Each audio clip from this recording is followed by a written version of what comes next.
The first thing you should know about my friend Mrs. Filholm is that last week she asked me to help her move some photos and videos onto an external hard drive to free up some space on her Macintosh Book Professional.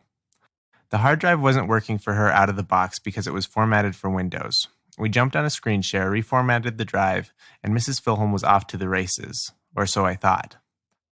The next thing you should know is that at 10 p.m. that very same day, Mrs. Filholm texted me a message saying, "Pretty sure I lost all my video, though. Pretty zen about it, really. Tears and rain." I don't have any idea what could have happened. We were just moving content from the seemingly functional storage in her Macintosh Book Professional to a brand new hard drive. Where's the opportunity for error? Fortunately for her, those videos may still exist somewhere. Fingers crossed. The first thing you should know about my friend Andrew is that he's rather like my imaginary friend. Even before we were forced into isolation and a Skype relationship, we didn't spend much physical time together. But when I find myself in a pickle, I often ask myself, what would Andrew do or say? And we've been friends long enough that I kind of know, and it helps. The next thing you should know about Andrew is that he only responds to text messages when he deems it mission critical. Also, we keep pretty different schedules. So sometimes my questions, ponderings, and expressions of the dark night of my soul are left unanswered. But somehow just sending them helps. Like missives to all imaginary constant friends, the answer is in your own head. It's really a private conversation between you and a construct of your own mind grapes. Here at the end of the world as we know it, I'm not sure what's real and what's not, including Andrew. Turns out it may not make much of a difference. The answer lies within.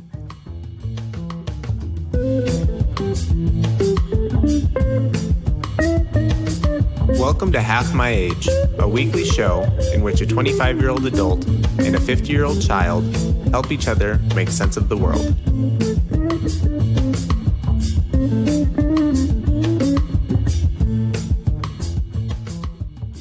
That's funny. WWAD, what would Andrew do?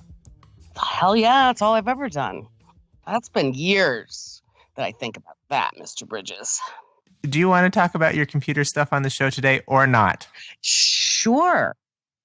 All I have to tell you is that, of course, I didn't lose those files. Well, what happened? Why did you think you had lost them for a minute?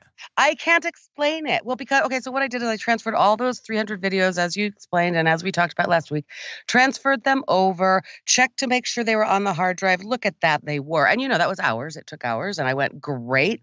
And then, as discussed, I went ahead and deleted them all off of my Macintosh Book Professional and everywhere, right? Clued everything, get rid of them. That was what's janking up my whole storage. It's blocking my flow. So great. So I go ahead and delete those, and I'm like, sweet. And as far as I could tell, it was also deleting them like hard deleting, because there was some function I got into there for a while when I was dealing with storage where it was a hard delete. It wasn't one of the save it for 30 days things, and it would sometimes, anyway, it doesn't matter. I believed that's what I had done, and then I believed everything was on the external hard drive. I went and then looked at the external hard drive later that day, and there was nothing on it. And I couldn't figure it out, and I did a lot of different things, and there was nothing. It appeared to have 3 videos on it, the first 3 that I used as a test, and nothing else. And I folded it up, and I'm not kidding. I sent you that text message, and I took a deep breath, and I went, okay. It's ephemera. Comedy is ephemera anyway. Very few of those were sets that I'm going to use for anything other than posterity almost, and archival. Other than for watching tape. For watching tape, which what's the chance that I'm going to go back and watch a set I did last July at midnight at Streets of London? You know what I mean? I'm not sure I'm going to learn from that now because I don't know, maybe I would. Okay. So I really did just breathe. And then what I did is I put it all away. Went out and did yard work for 2 days and didn't really touch my computer because it sort of bumped me. And then I just, with great love and patience, plugged the hard drive in one more time just to check it out. And of course, it's all right there. I have no idea why it wasn't showing up, Andrew. It's all right there. And also, everything that I deleted, the storage issue has not been solved because everything is indeed in the waiting for 30 days to be finally destroyed in this computer. I have no idea what you're talking about, by the way. Excuse me? Usually when you delete things on your computer, you put them in the trash can and they go away instantly. What do you mean? Okay, well, I'm going to tell you about that right now because that's not something I'm making up, sir. Let's see. How do I find that?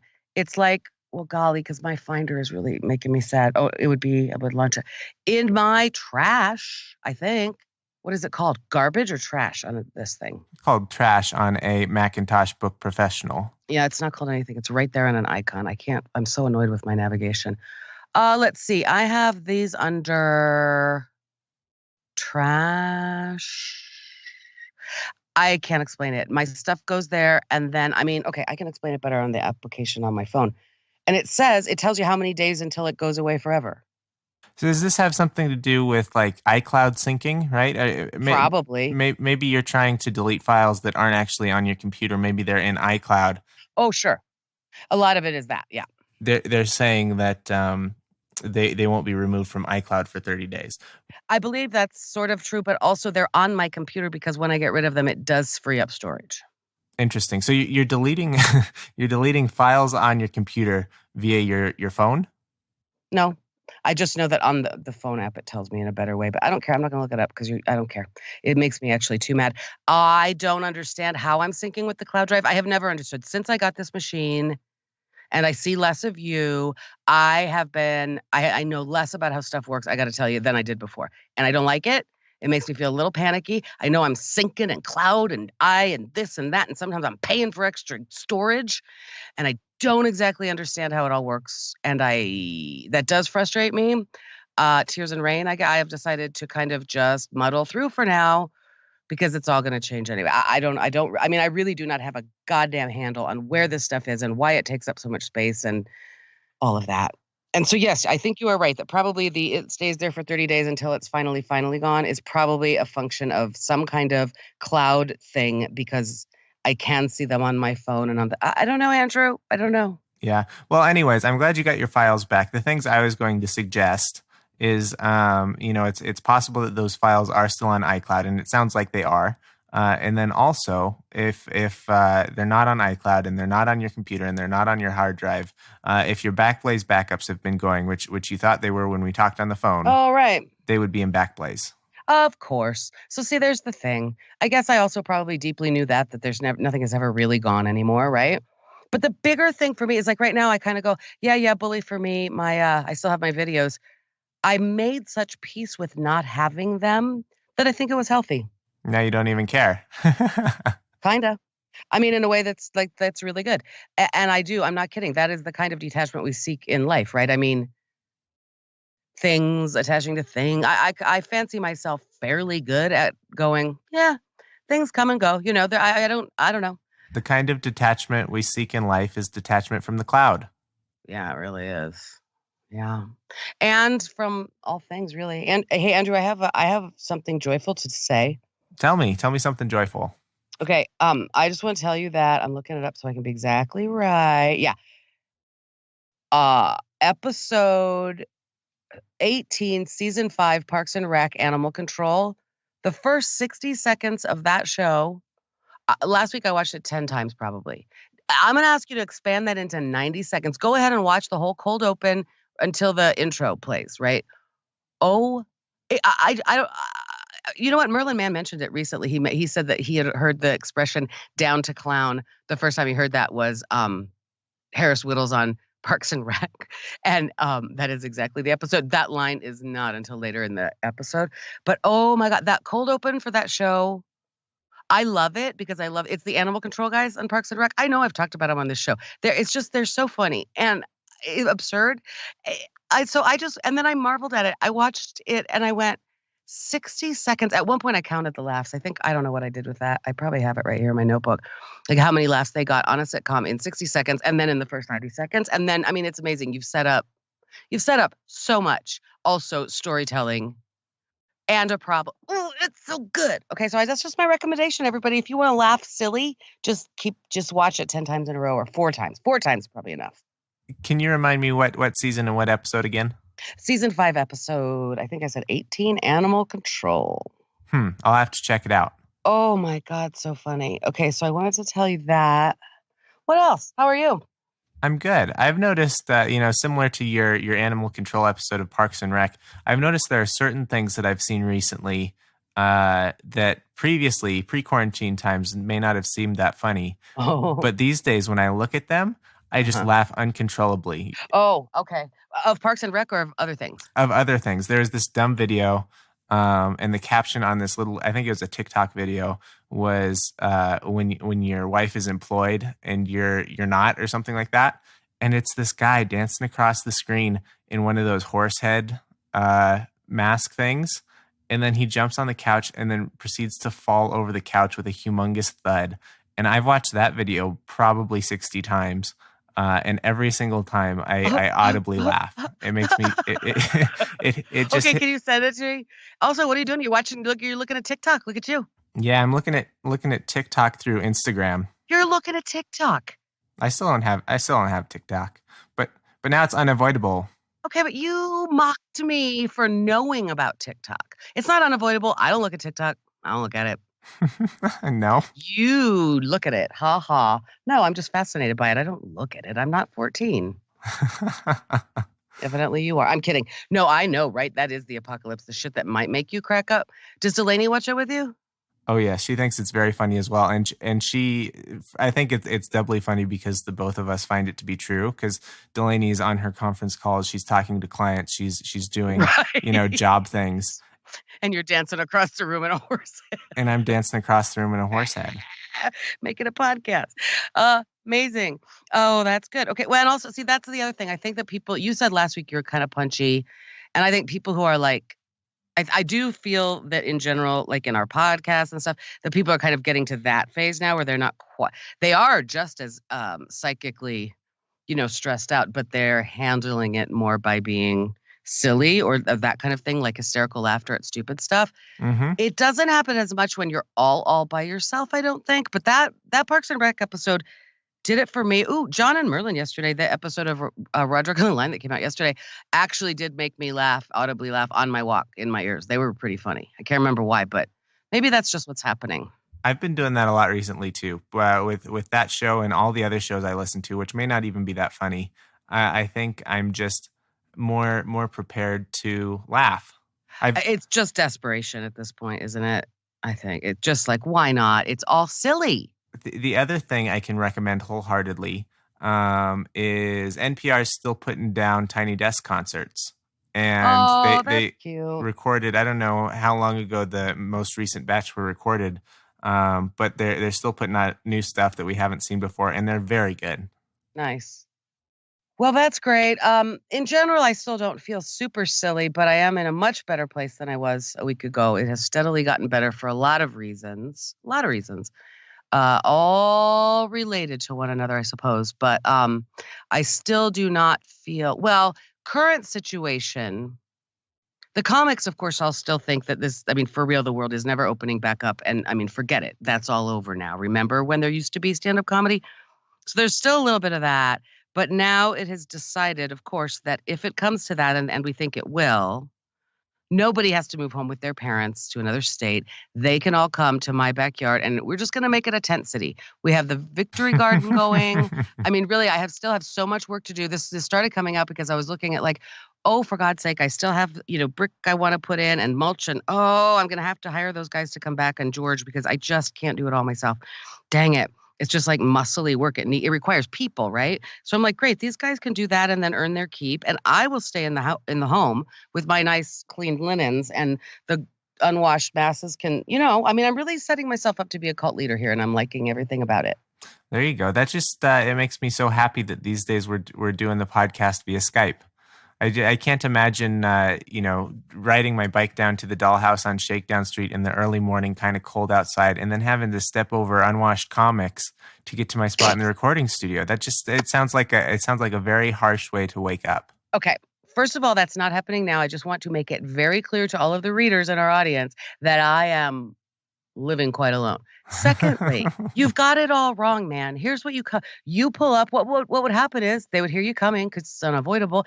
They would open the gate for you. You wouldn't have to get off your bike. You just pull I right see. in. These are They less. would be waiting with a cup of coffee for you. These are less They like have homeless clean- people and more like servants. Did you not hear the part where I'm the cult leader and they're doing all the work for me? That's my point. It is going to be a tightly run ship.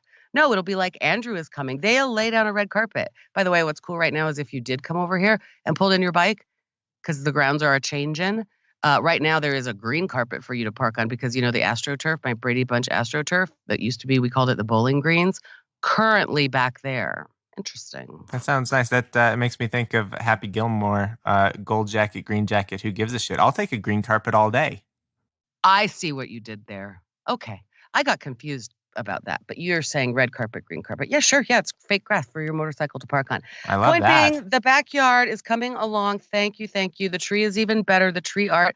I'm about to order the vines, Mr. Bridges. I have been given the go ahead to order the competing vines. We're going to do one Boston ivy and one climbing flower, clematis, or similar. Okay, so question: did you purchase these with the understanding that they would cohabitate, or did you purchase them not knowing what the situation would be? One might choke out the other.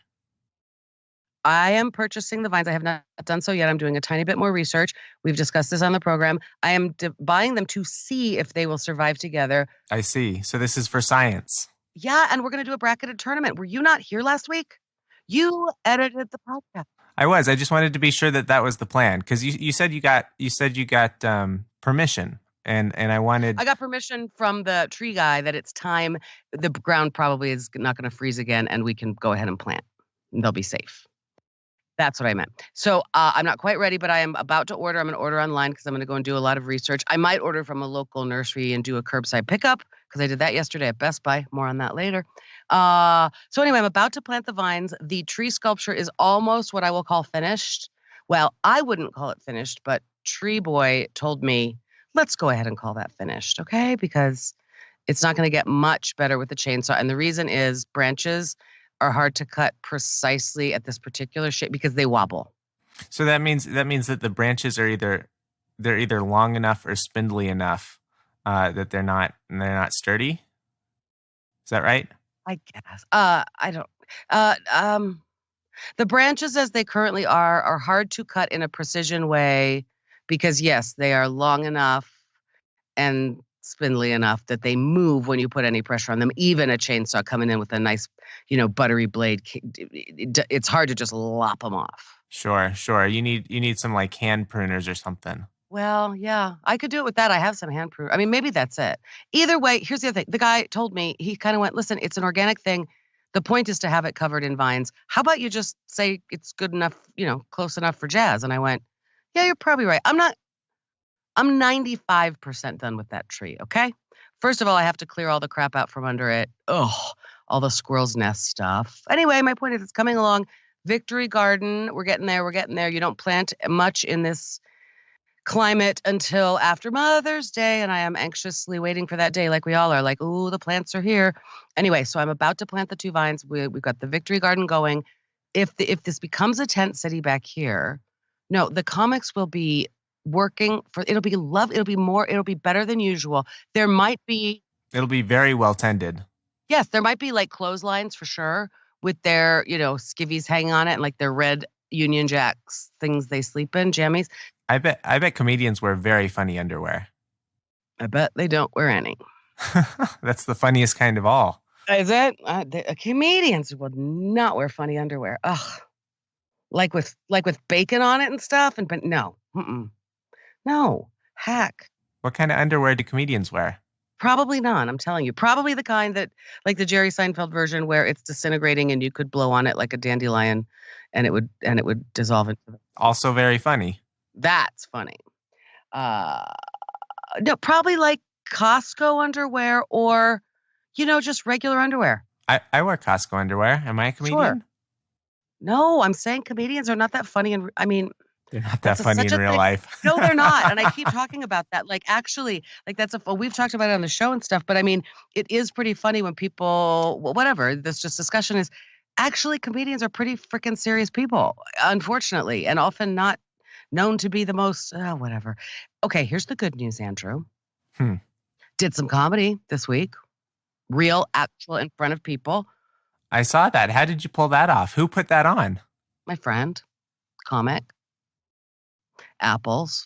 He reached out. His name is Apples? That's his name. That's the funnier version of Knuckles, right?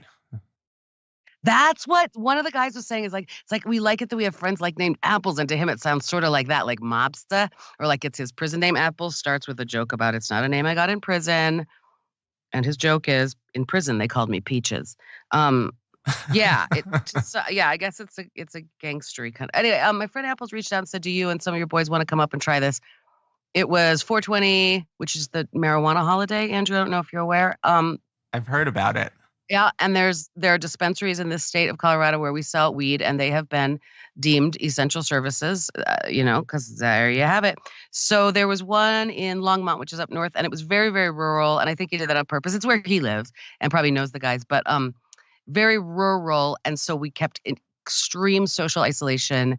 The idea was on 420, there's often a line out the door for a dispensary, and people are keeping their social distance, only a couple people allowed in the store at a time, so that we would entertain the people in line. And that is the way he phrased it was, we're just going to try real low key, real cash. We're just going to try to make the people in line laugh. And I mean, it was like, yes, please. Yes, please.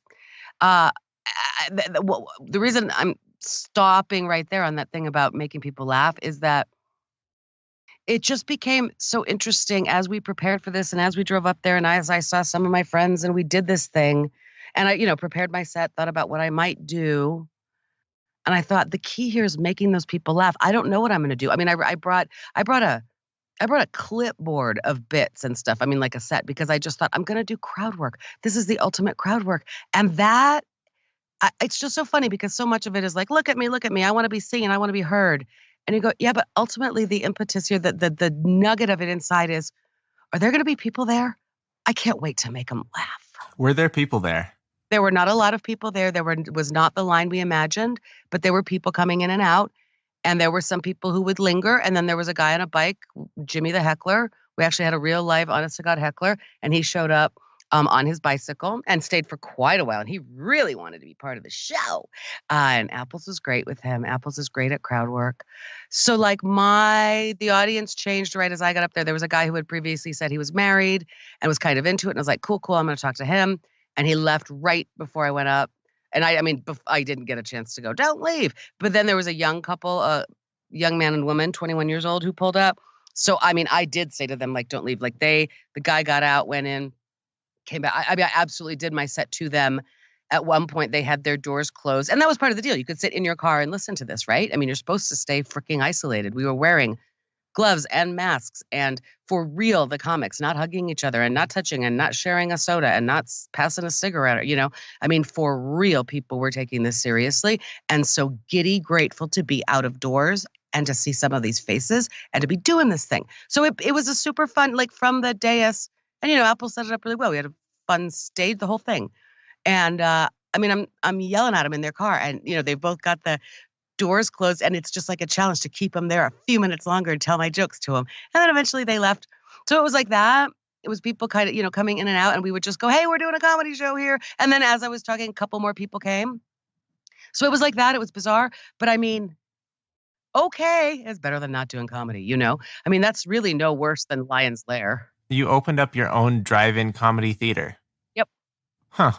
For unwilling customers, but we also go, well, that's often what it's like at the bars. For real, right? At open mic nights, very few of the people there are there because they know it's comedy night. Maybe they've stumbled in because they see the sidewalk, the chalk, easel outside, free comedy show. Oh, remember, I love that. It always makes me feel like I'm Mickey Rooney and Judy Garland, like putting on a show in one of those old movies. Free comedy show tonight. Come on in. And so most people are kind of there unbeknownst to them or half accidentally, very, very rarely at a, except mine, the Friday night one at Growler, that would be people who are there to see comedy. So there are a few shows like that, but that's a showcase. That's not open mic, right? It's a hybrid. So, oh my God, it was interesting that even the most cynical among us, it was interesting to see the energy of these comics who, for the most part, as I tell you, our love language is insulting each other. We miss Kinga's at 11 o'clock at night on Tuesdays because that's where the roast battle happens, right? The game. Oh, how do they say it nicely? Boff, marry, kill. That's how they say it on 30 Rock. So I think that's prime time. You know what I'm talking about, that game? Yes. Pick 3 celebrities and you play that game, right? Mm-hmm. Playing it with other comics lately has been really, really bringing me joy. I mean, it's just like put together 3 of our friends, or like at one point I was doing it with the last 10 people I had seen. You know what I mean? In isolation, like just walk it back to like, all right, that would be Donna, my next door neighbor, the 2 comedy boys who were working in my backyard. Okay, amongst those 3, Buff, Mary, Kill, and then back it up, right? Okay, so then I saw the day before that, I saw like that. That's hilarious, and we've been doing it with other comics. So, I mean, my point is like we're very mean to each other, and that's part of the Sure. That's how you say I love you. kinda. So here we are on like picnic blankets and chairs and seriously maintaining social distance, wearing masks. I can't tell you, like the sincerity of people looking into each other's eyes and just going, I love you. It's so nice to see you. Right. And telling our jokes and being in the sunshine and being in nature. I mean, we were up there, we had beautiful views of the mountains. And we were actively saying it like, oh my God, isn't it great to be out? Everybody feels that right now, right? You can see nature and go, oh, I've been cooped up. So that was amazing and did not hurt my mood at all. Before that, I've been having the Zoom happy hours. You know how you do. You guys been doing that, Andrew? Mm-mm. We've done a little bit of, call in family, and I've had a couple friends call and check in, but it's all been calls mostly. We did a house party. You what? Have you heard of the app House Party? Yeah. We've Did you done do that? we've done some of those. Oh, okay. Well, what did you do? Who'd you do that with? Delaney's family. Oh. See, I guess that's the thing is that the Zoom happy hour or the parties or any of it is for people who are like used to going out and doing things, and you and Delaney do not. So you don't miss that in your life as much as the other people, right? Not really. Not really. We miss going outside and doing things. Maybe going to a restaurant or a store. Yeah. But as far as like hanging out, that's not something that I miss terribly. Right. I have Nope. uh, Nope. fulfilling relationships without ever seeing people in person. Yeah. And by the way, so do I. But anyway, whatever. And that's a funny thing because there's been so much discussion, especially amongst the podcast we like about introvert versus extrovert. And I will tell you, I will go to my grave telling you I am an introvert and step off. And if I do not get my 4 hours a day alone time, I'm not kidding. And so if I weren't panicked about making money, and if the income that I have set up for myself does not require crowds of people, I, like all the rest of the introverts, would be loving this because the hall pass on, like having responsibility for the normal things of life. I'm loving all about this. I've just been panicked because I don't have income, right?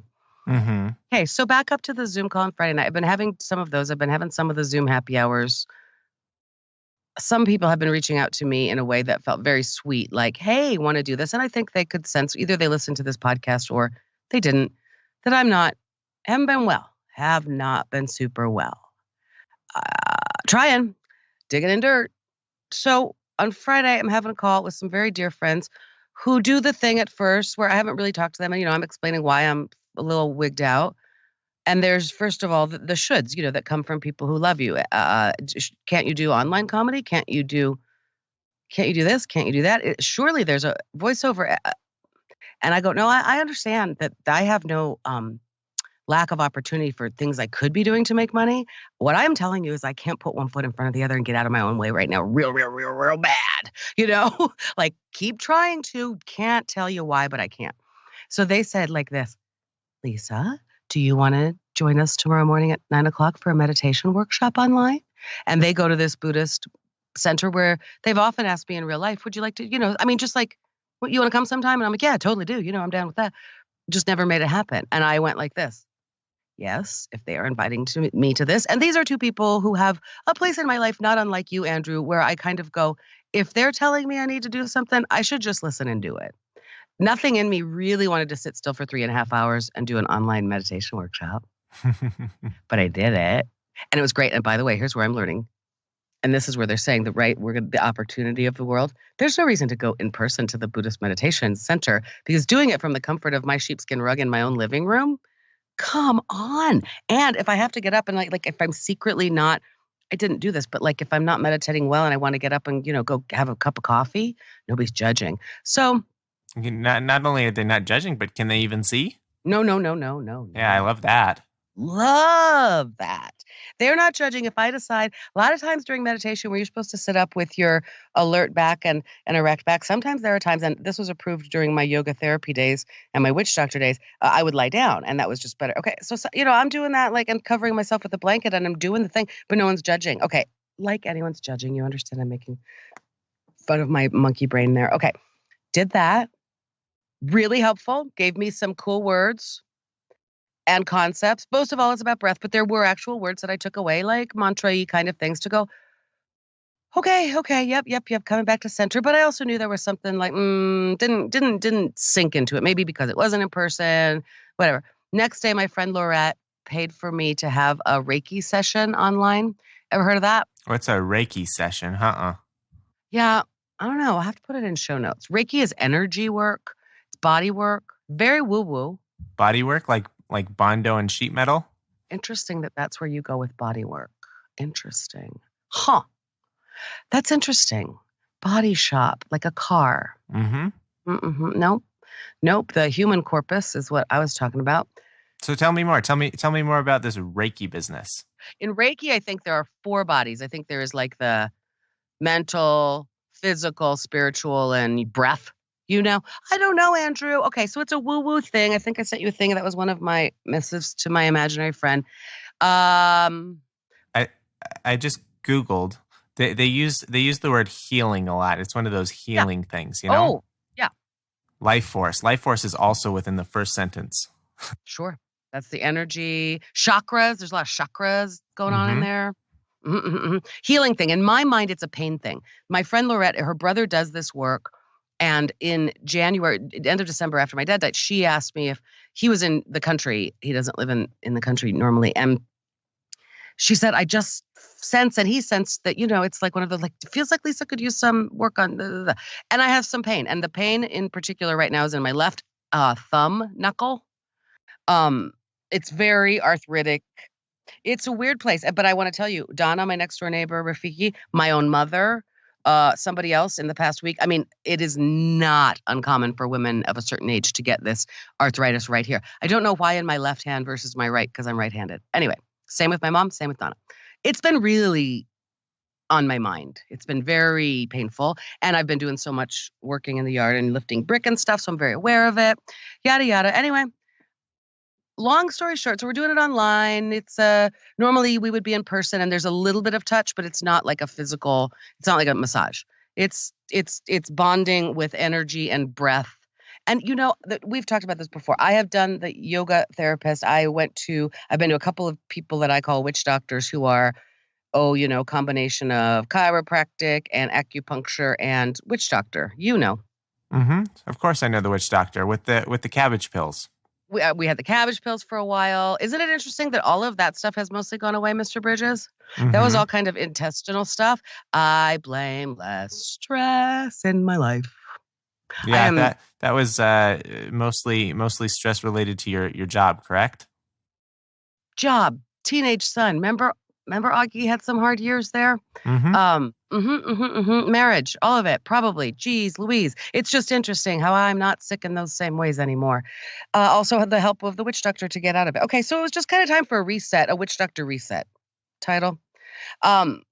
So I did this Reiki thing. I want to let you know, I don't care if it is placebo. I don't care if it is a magical operating system. I tend to believe in these things. When he says, can we do the Tibetan breath together to start? And I'll just channel into you. And I say, what do you mean exactly by that breath? I am sure I know some version of it by a different name. I sure do. I go, okay, yeah, that's the balancing breath. I understand it as being this. Here we go.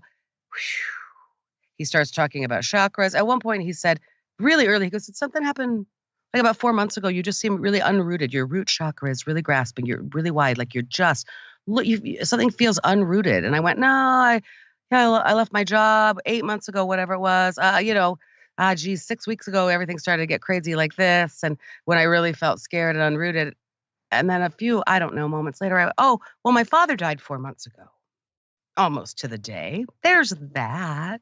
And he just did that by channeling into you, like I'm channeling into you right now via Skype, correct? What are you sensing? Nothing. Not a thing, because You're I'm not worthless. in tune with your root chakras. Me too. I'm not sensing anything about what you did. I can't tell what you had for breakfast or how Whiskers is doing, but maybe that guy could. Holy crap. So, I mean, that was actually deep. And he sort of said maybe 5 months. And I was really kind of arguing, like, nah. And then oh, well, that would have been December. Oh, for God's sake. Isn't that funny? Anyway, I just want to tell you that it was breathing, sitting there, breathing, talking, mostly listening. He said you may feel tingly. You may feel lightheaded, like we're going to try to get the energy moving is what this was really about, like your chi, your energy, whatever you want to call it. Because it's important that it flows, Prana. correct? You don't Sure is. want stagnant energy. Hell no. That's You've where you seen get a backed giardia up pond. when you Yeah, start drinking from right. stagnant energy. Hell yeah. And also mosquitoes and all of it, like all the bloodborne diseases, mosquitoes and fetid water. Gross. Hell yeah. Okay. Isn't that interesting that we take it right to biological illness when we think, I do, because that's where we live. Okay. Doesn't matter. Don't do that, Lisa. Okay. So it was about unblocking the chi, the flow, the energy, the prana, whichever, we've talked about before. The yogic, the Ayurvedic practice was the woman who convinced me that I run hot, that my energy is hot, right? So there's a lot of cooling that down. And I'm not bodily, physically hot, but like sometimes I have to, take the crow pose or whatever, like, okay, running hot. All right. That helped me understand that sometimes it's like an inflammation in my body and my brain isn't necessarily my enemy. It's just hot. It is hot. And that's one of the reasons I don't eat sugar, is because I believe it makes me inflamed, which, okay, we're now, and I understand that we're crossing the streams. It's a physical thing, or is it a woo-woo energy thing? Okay, doesn't matter.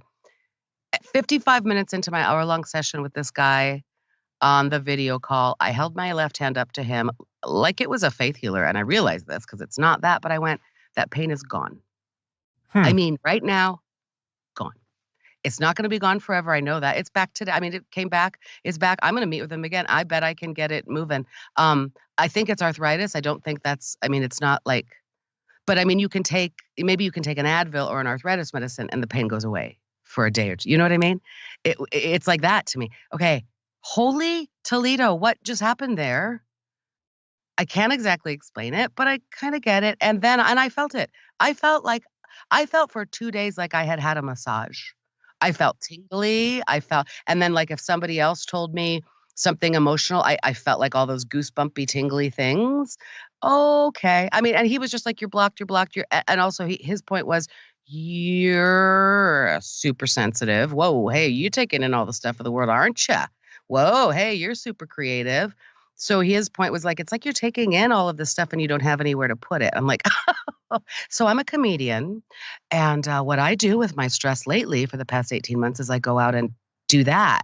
And he said, oh, that's right. My sister told me at some point you were a comedian. I forgot that was you. I didn't remember which of her friends this was. And it made sense. And then I, was saying, I've just been so disappointed. Whatever. I was saying the thing like we talked about, like, all I can do is dig in the dirt. So it's just an interesting response. I'm sure it's good. First of all, he talked to me about earthing, which we can put in show notes. The idea that you have to go outside and stand barefoot and connect with as close to the ground as you can get, even if you live in a city every day, like barefoot, connect with the ground. And people have told me about this movement for years, and I have laughed in their face, like, try to stop me. Do you know what I mean? Like, I don't need a framework to do that. Try to stop me. I can't keep my shoes on when I should keep my shoes on, right? But he said, no, that's a conscious thing you can do, is go and like just connect to the dirt and the earth. And I was like, well, let me tell you what I've been doing for the past 3 weeks, lying in the dirt, kissing worms and roly-polies, you know what I mean? And like putting in these bricks and making this weird spiral meditation pathway in a garden, and I don't even know why. And of course, what he comes to is, look what you did. You instinctively knew on a primitive, ancient human level what you needed to do. This is beyond how you're going to make your living. This is beyond, people have been saying this to me, including you, in many ways, right? But this was a sacred person, I guess it felt like, telling me this, that to honor that you did exactly the right thing. There was nothing else to do for you except dig in the dirt. And yeah, forgive yourself for that. And also, going forward, if it feels like that's what you need to do, you could tell your monkey brain, shut up. And I go, yeah, but I need to make a living. Like, I need to do this project. And he goes, you really don't right now. I'm telling you, you don't. And I'm going, well, so I just kind of started practicing that and trusting that, giving myself like permission to go out and dig in the dirt or chop up my tree or whatever, instead of feeling guilty about it, I guess. And that helped. And then my awesome mom gifted all of her children some money right after that happened. And so my mom just made me less scared for at least the next few months in a way that I can't believe. And my That's mother sweet did of it. her. Oh my God, Andrew. It's either the end of the world or the new level of consciousness that people keep talking about, because not only did my mother do this for all of us, but mostly for me in a way that I don't feel guilty.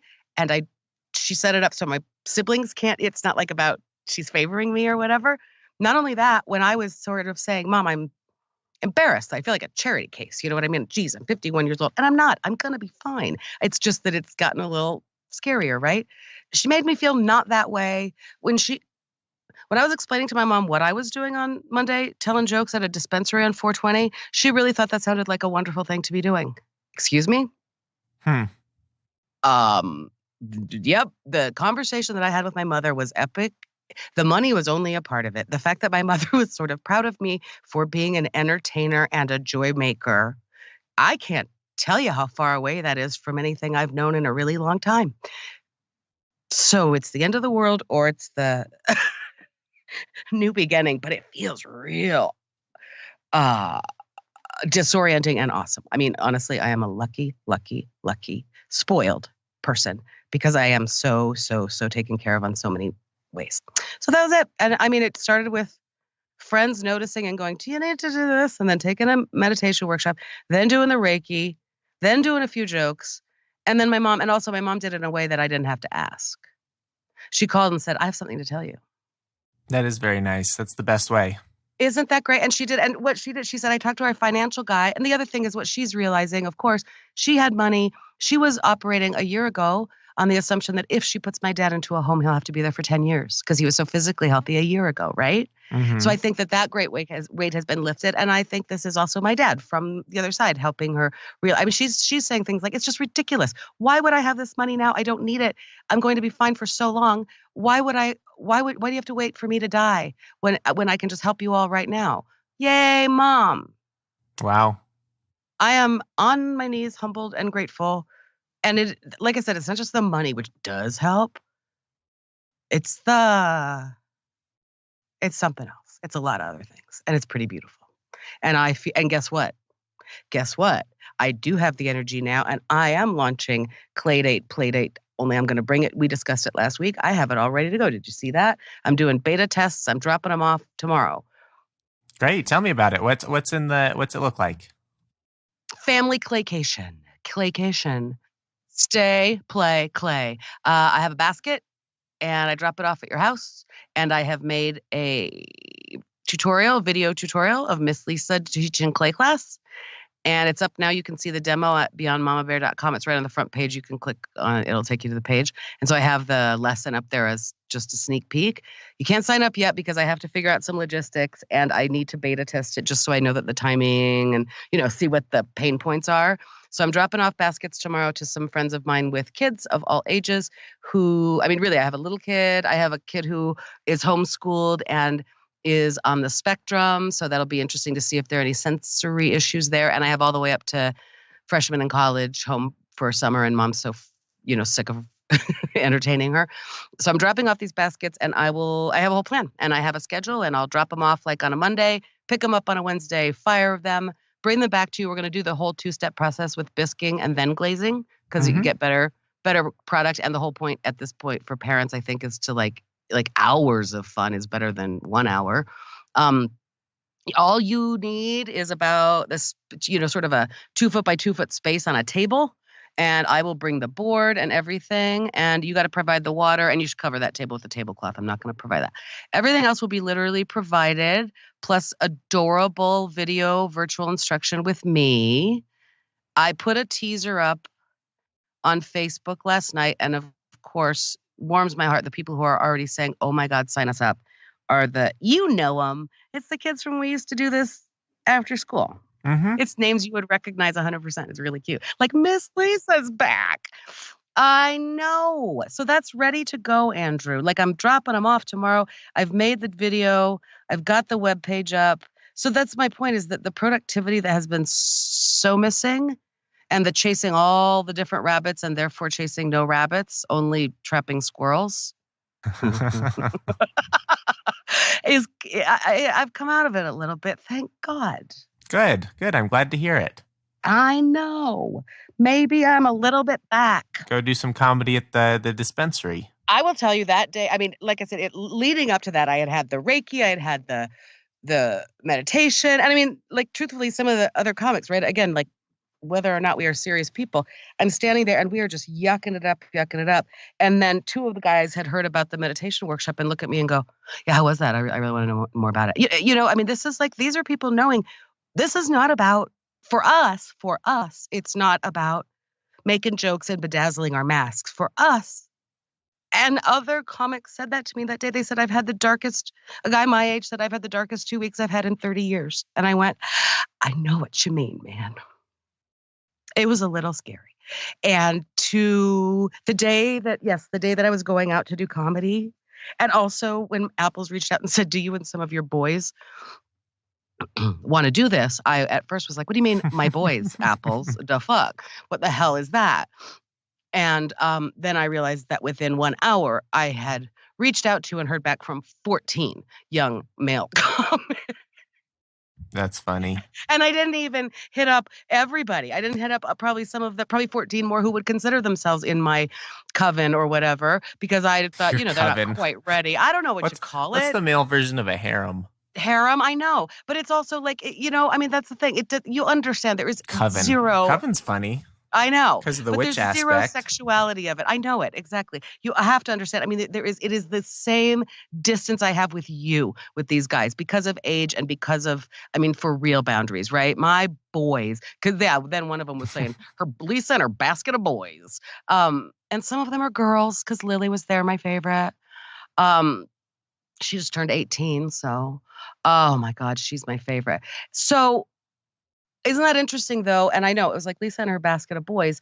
And I went, well, what is that? Okay, first of all, for every 50 comics, 48 are men and 2 are women. So that's just like, right, those are just, if I make friends in this community, they're very likely to be male.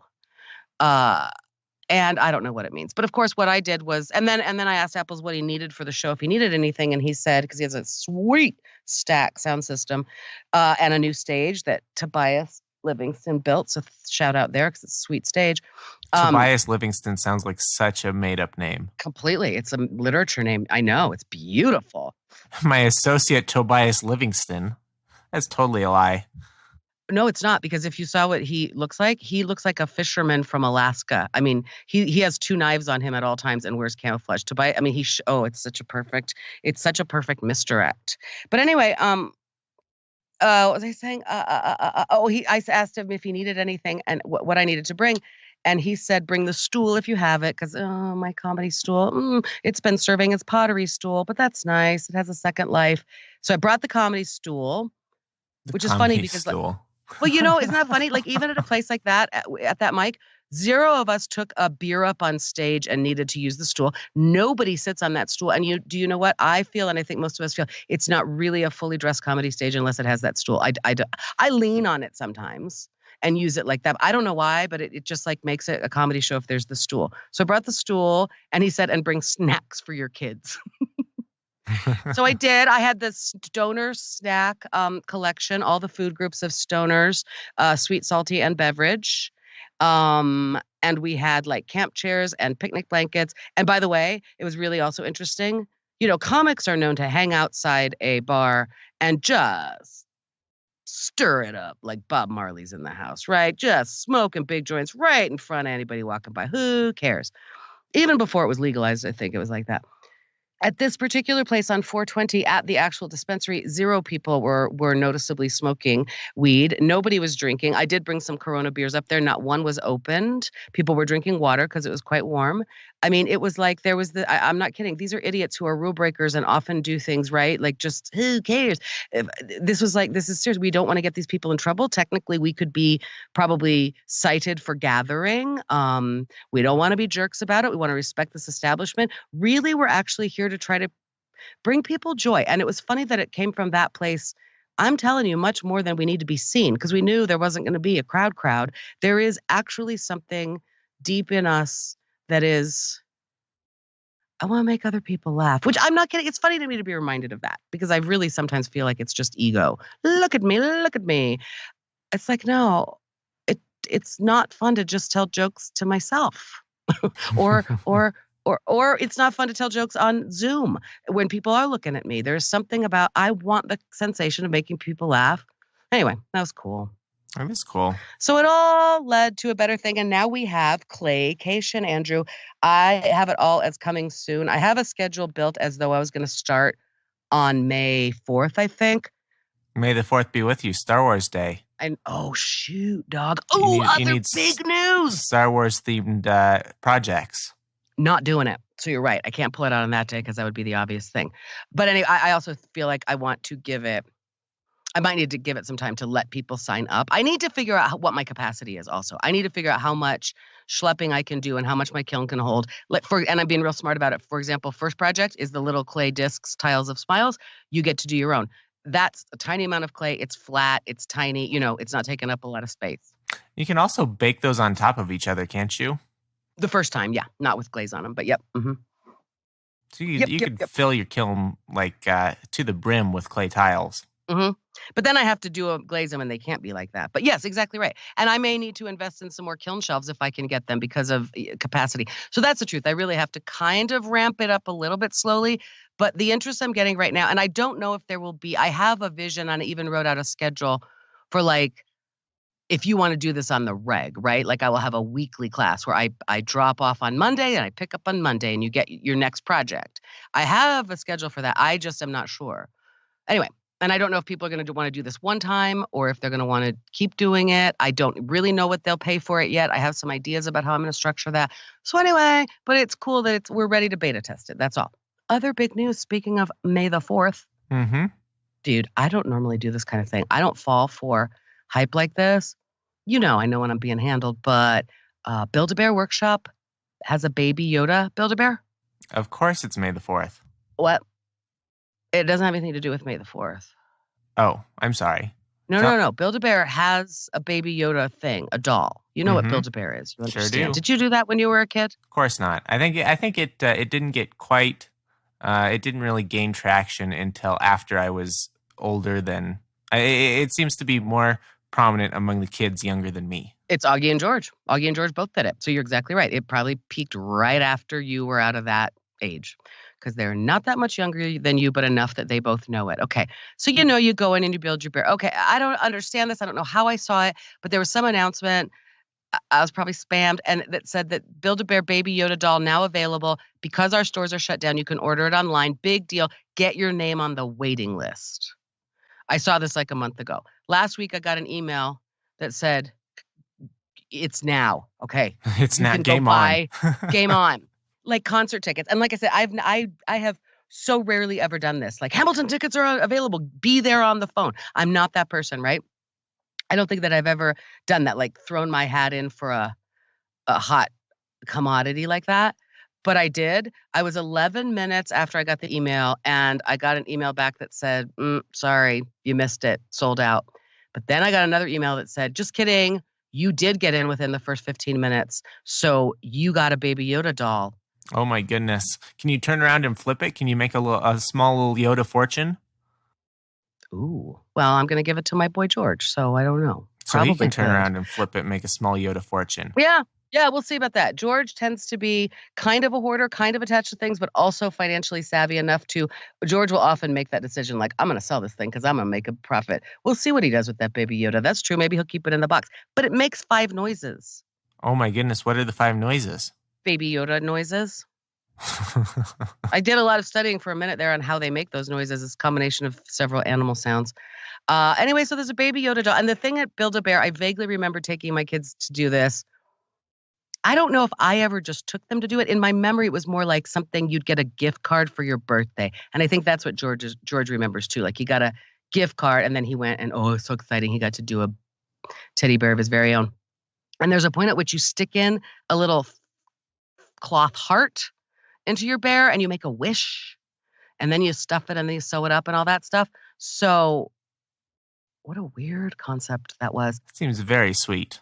It's very sweet. So but my point is they did a really good job of making this interactive online, which is where we're going with the world. There's not going to be, you don't got to go to Build-A-Bear workshop. They can do it online. There was a moment, it was a little interactive screen where I had to make the wish and then touch the heart with my mouse cursor, whatever. And it went bling and did a thing. And like, okay, the wish has been entered into your bear, because I'm pretty sure they're going to send you a fully assembled Baby Yoda, right? Because you can't fill it with fluff at your own house. So it's an adaptation because we're vamping because it's the end of the world. But George Filholm, sometime around May the 4th, we'll get a Baby Yoda doll. And dolls, it's like I'm trying to be George Costanza there. And as I rain down blows upon him, I'm trying to fight for a doll for my son. But George is pretty excited about it, really. I'm sure he is. And knowing just how sought after those toys are, it just makes it even more special. You're right, though. He might just flip it and sell it, and that's fine with me. I don't care. Hey, do you ever look at the Facebook? Did you see what Brad Lane did there? Nope. What happened? Okay. Where do you think my glasses are right now? What the? I think you need your Reiki fellow for that. I don't know that I can channel your glasses location. I think I took them off because I was getting teary. Oh, wait, they're there. Shit, dog. That's funny. Oh, my God. Alzheimer's brain. Okay, but do you have any wedding updates? Are you going to have your wedding live, do you think? I do have wedding updates. I think, I don't remember if I told you or not. Our venue is still planning on having events in May. So if those events go off without a hitch, then we should be just fine in June, provided we don't go on lockdown for a second time. So things are looking up in that regard. Right now we're just hoping and praying that this relaxing of the quarantine goes on and continues to relax so that we can have our wedding as scheduled. But as far as we know, there's no reason why we can't have it. Okay. I'm surprised by that. Are you? I'm a little bit surprised. I kind of thought that they were surely going to extend the quarantine, but that does not appear to have happened. I really thought, well, yes, like you said, there will perhaps be a second wave after the mass death. Okay, I am shocked, but I don't care. Okay, my cousin Brad, big fan of the show. Hello, Brad. You know Brad Lane, longtime listener. He tagged me because I guess you're not doing the Facebook at all. Wedding postponed due to COVID-19. Bush wants to make it up to you with free beer for a year. Free beer for a year? You can get Bush beer. Bush Light will select. Wait a minute. Bush lattes. Oh, this is interesting. Here's what it says. Bush Light will select 250 winners, and you have to hashtag Bush Wedding Gift, each of which will receive a $300 debit card. Okay? Hold that in your head. Hold that in your head. Hold that in your head. Good enough for 24 packs of Bush Light a month for a full year. So 48 beers a month for a full year is only $300. Well, shit, that's inexpensive. I'm saying. Maybe I don't spend that much on beer as I think. No, it's because it's Bush Light, and they're famously. Oh, that's $300. That's so lame. This is a whole thing that I thought looked cool.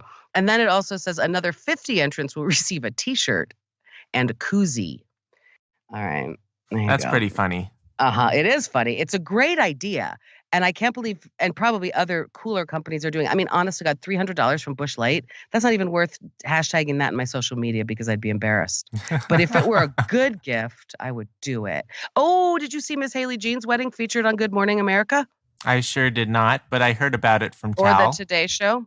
Okay, yeah. How'd you hear about from Tal? When were you talking to Tal? What the hell's going on here? He gave me a phone call. He actually told me a joke. I hope he doesn't mind me using it on the podcast, but all credit due to Tal Filholm. He said, let me make sure I get it right, because delivery's everything.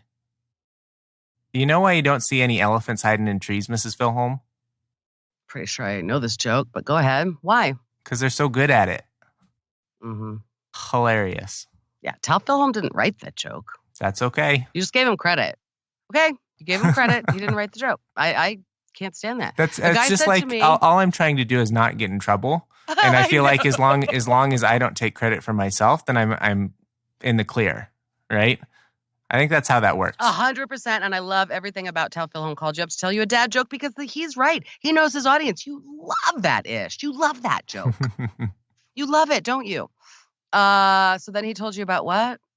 He brought you up to speed on something? He asked about my wedding and told me about Haley Jean's wedding. Yeah. So I heard about that. I haven't seen the video. That's his niece. So again, I don't even know what it's about. I didn't watch the video either because I just keep forgetting. But I think that's it. Like people are doing that. Like there's a lot of, oh, we're sorry your wedding is canceled. Let's give you some stuff and make it better. I love Brad sending us the Bush Light one. He gets exactly. That's hilarious. And I love that when he saw that come through, probably as a PSA, Andrew, he thought of you. I appreciate it. Thank you, Brad. I know, right? Everybody's taking care of us. It's really true. That's one of the things the Reiki guy said. You're having trouble believing that the universe has you, that you are safe. And I went, I sure really am. And so that's what I've been working on, is to remember that the universe has us safe, even if your mom doesn't come through with a chunk of change. Oh my God, my mom's the best. That is a very comforting thing. Shit, yeah. But I mean, I've always known that, right? Like, and that's the reason I haven't gone out and actually, like, there is a comic relief fund here. I mean, there are people sort of like, hey, if you've lost your employment, come and, here's whatever, even come and pick up a free meal. I haven't done that because I'm not really needy. Not only do I have reserves, my own savings, my own retirement, and an inheritance to look forward to, and the resources to make a gosh darn great living for myself right here, right now, right? But it's just, I was so stuck. I mean, that's what's interesting to me is the Reiki thing. It felt like something hard, like a calcified deposit was, dissolved, and then it just sort of dissipates and doesn't block anymore. And that's what it feels like in the relationship between my mother and me. I mean, honestly, who I know does not listen to this podcast and never will, because she asked me just 2 days ago, does Andrew still call you Mrs. Filholm? And I went, yeah. Sure do. And then she was kind of like she's kind of disturbed by it. Like really, like what the, she didn't really like it.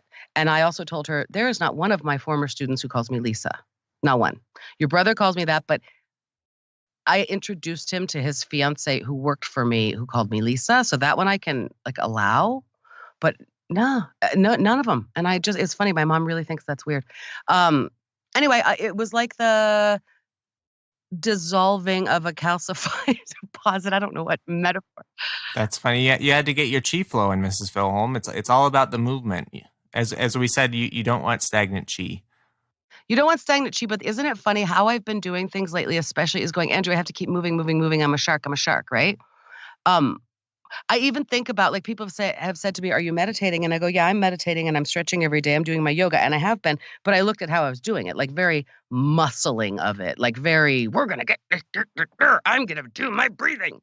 I've got to keep moving. Because I think that's it. I like sense that it has to be moving, but not like a shark, like moving, like the moving inside anyway. And then really the healing and the release of something between my mother and me, for my mother to not feel judgy or embarrassed or horrified that I told jokes at a dispensary on 420. For my mother, I believe, said, what would we do without the entertainers right now? Holy crap.